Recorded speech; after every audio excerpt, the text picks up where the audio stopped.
जब मुख से भजन अच्छे निकलने लगे और आपको लगे कि बड़े अच्छे सुर में बोला जा रहा है, तो कहीं सुर पे अभिमान न कर लेना, क्योंकि वो सुर भी उसी की कृपा की देन है। सुर ताल उसकी कृपा से मिलता है। तो ध्यान रहे कि कभी भी किसी भी चीज का अभिमान पतन के गर्त में ले जा सकता है और प्रभु की कृपा से प्राप्त हो रहा है, इसकी याद प्रभु तक पहुंचा सकती है। तो हर हाल में यही महसूस करें कि हमें और हमारे परिवार को और सारी सृष्टि को जो कुछ भी मिल रहा है, परमात्मा की अनंत अनूठी कृपा से मिल रहा है। जो कुछ भी इस संसार में घटित हो रहा है, सब कुछ मेरे मालिक की कृपा से हो रहा है। पत्ता भी मेरे मालिक की कृपा के बिना हिल नहीं सकता। कोई कुछ नहीं कर सकता, किसी की कोई अवकात नहीं कि कोई कुछ कर ले। जो हो रहा है, जैसे हो रहा है, वो होना ही है, वो होना ही है, वो होके रहेगा। इसलिए हर हाल में प्रभु का शुक्र मनाते चले। हर हाल में जो प्रभु का शुक्राना करते हैं, उनके घर खुशियों की बरसात होती है, उनके घर खुशियां खोजती हैं। जो परमात्मा का हर हाल में शुक्राना करते हैं कि हे मालिक, हर दिए का शुक्रिया, हर किए का शुक्रिया, हर हाल का शुक्रिया। सुख है या दुख कर्मानुसार है और उसे खुश होकर जिए, मुस्करा के जिए, दिल से खुश होके जिए, क्योंकि जो भी है अपना ही बीजा है। इसलिए कभी किसी पर दोषारोपण ना करें। किसी की वजह से कभी कुछ नहीं होता। जो होता है अपने कर्मों से होता है। जो कर आए वो भोग रहे हैं, अच्छा या बुरा।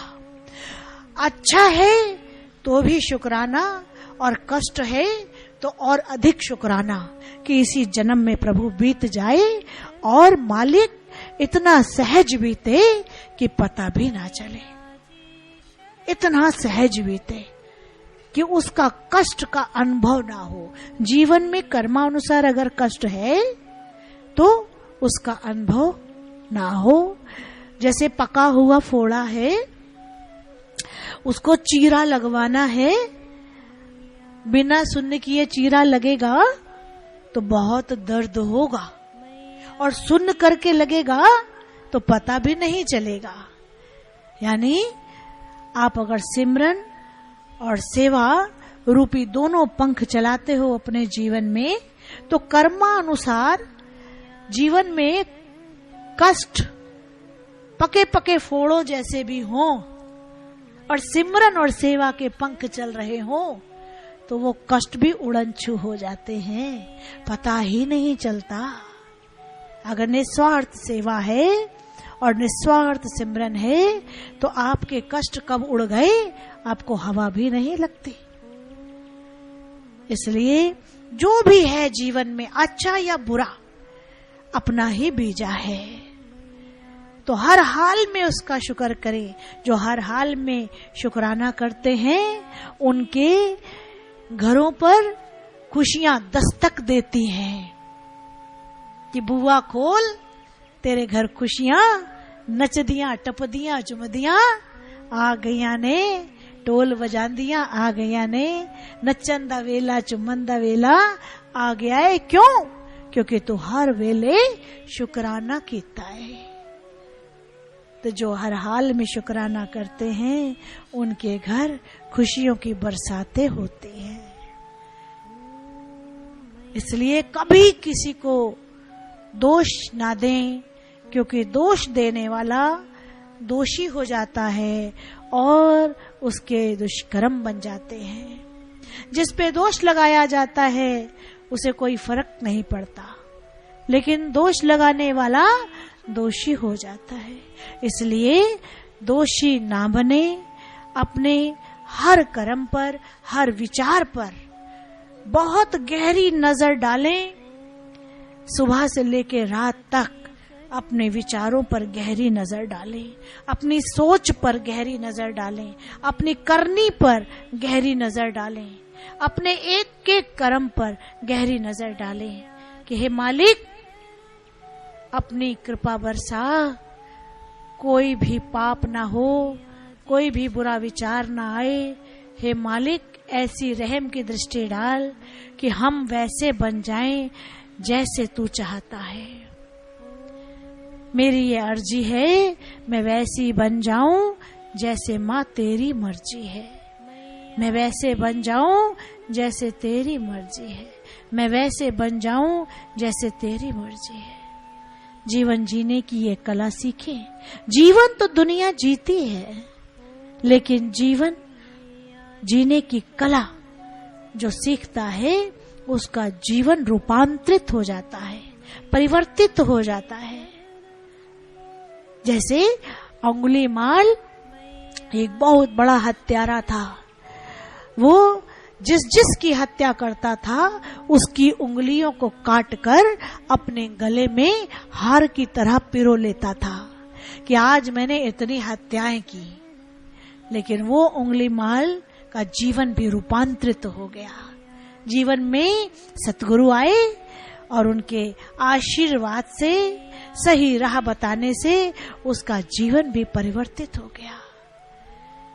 तो आपके जीवन में अगर सतगुरु हैं तो आपके जीवन को परिवर्तित होना ही पड़ेगा, और उसके लिए आपको कदम बढ़ाना ही पड़ेगा। उसके लिए आपको अपनी सोच में परिवर्तन लाना ही पड़ेगा, अपने विचारों में परिवर्तन करना ही पड़ेगा, अपने दिनचर्या में परिवर्तन करना ही पड़ेगा। और अगर आपने परिवर्तन नहीं किया तो फिर आपका जीवन बिल्कुल उस तरह से हो जाएगा जैसे आपको लगेगा कि हम तो भव से पार हो रहे हैं, लेकिन जब होश आएगा तो आप वहीं अपने आप को खड़ा पाओगे जहां से शुरू हुए थे। जैसे एक दोस्तों का गुट समुद्र के किनारे से निकल रहा था और उन्होंने नाविक से कहा कि भाई हमें उस पार जाना है, क्या तुम ले चलोगे? उसने कहा नहीं, इस समय तो नहीं, मेरी नाव खूंटे में लग गई, मैंने तो बांध दी, अब नहीं लेके जा सकता, अब कल चलेंगे। उन्होंने कहा भाई तेरा तो रोज का यहाँ आना जाना है, आर पार होता रहता है, हम खुद ही खेलेंगे, बस इतनी इजाजत दे कि मैं नाव हम लोग ले जाएं। नाविक ने कहा जा ले जा, जा ले जा, लेकिन मैं नहीं जाऊंगा। उन्होंने कहा ठीक है। रात हो चली थी, दोस्त मस्ती में थे और उसी मस्ती में वो तीनों दोस्त उस नाव पे सवार हो गए और पतवार खेने लगे। और जब एक थक गया खे के तो दूसरे का लाओ मैं खाता हूँ, दूसरा भी खेने लगा। जब दूसरा थक गया तो तीसरे ने कहा लाओ मैं खाता हूँ, वो पतवार चलाने लगा। और नाव की पतवार चलाते चलाते भोर हो गई। और जब भोर हुई तो क्या देखते हैं कि वो तो किनारे लगे ही नहीं, वो तो जहां से चले थे वो वही है। ये हुआ क्या हमारे साथ? भोर होते ही नाविक आ गया, उसने सोचा कि मैं उस पार मुझे जाना पड़ेगा, लेकिन देखा क्या ये तो तीनों इसी नाव में यहीं खड़े हैं। उन्होंने कहा भाई क्या हुआ, रात भर तुम नाव में बैठकर क्या करते रहे, उस पार क्यों नहीं गए? कहते भाई क्या करूं, तुम्हारी नाव पता नहीं कैसी है, हम तीनों तो थक के चूर हो गए, हम तो पतवार चलाते रहे खेते रहे और सोचा कि पार उतर जाएंगे। हम तो दरबार आते रहे, बैठे रहे, सुनते रहे, गाते रहे, बजाते रहे, सोचा पार उतर जाएंगे। लेकिन हम जहां से आए उसी हाल में अभी तक क्यों बैठे हैं? वजह क्या है? कारण क्या है? नाविक ने कहा, खूंटे से नाव तो तुमने खोली नहीं और सारी रात चप्पू चलाते रहे। उसी तरह मां कहती है, आते रहे, बैठे रहे, गाते रहे, बजाते रहे, सुनते रहे, लेकिन मैं रूपी अहम की डोर तुमने तो खोली ही नहीं प्यारे। अहम रूपी मैं की डोर खोल, तभी तो पार उतरेगा। अहम की मैं रूपी डोर जिस दिन खुल गई, उस दिन गाते बजाते, आते नाचते, बैठे सुनते सुनाते पार उतर जाओगे। फिर देर कहां, फिर देर कहां? जब जागो तभी सवेरा। उनको होश आ गया। नाविक ने खूंटे से नाव खोली और कहा, जाओ, चप्पू चलाओ और पहुंच जाओ किनारे। जो सारी रात नहीं पहुंचे, वो 10 मिनट में समुद्र से पार हो गए। जो बरसों से पार नहीं हुए, जन्मों जन्मों से पार नहीं हुए, ईश्वर की कृपा से, जिसने अपनी मैं रूपी अहम की डोर अपने जीवन से निकाल के बाहर फेंक दी, अपने जीवन से खोल दी, वह यूं पार हो गए, मिनटों में पार हो गए।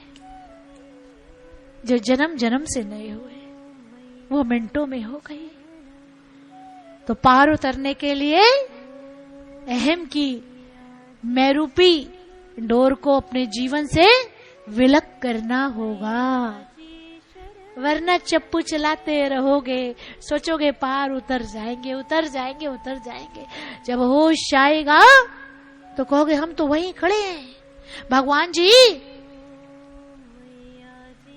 हम तो बहुत चप्पू हमने चलाए हैं और आप कह रहे हो अभी पार नहीं उतरे, भवसागर से पार नहीं उतरे। हम तो सारे जन्म चप्पू चलाते रहे, पूजा करते रहे, पाठ करते रहे, जाप करते रहे, हवन करते रहे, यज्ञ करते रहे, भजन गाते रहे, कीर्तन करते रहे, सुनते रहे, सुनाते रहे, फिर कहते हो भवसागर से पार नहीं उतरे। क्यों प्रभु जी? प्रभु जी कहते हैं, मैं रूपी छतरी तान के तुम दरबार जाते थे, मैं रूपी छतरी को तान के बैठते थे। तुमने मैं रूपी छतरी को क्यों नहीं फेंका? जब सदगुरु अमृत वर्षा कर रहे थे, तुमने छतरी तान रखी थी।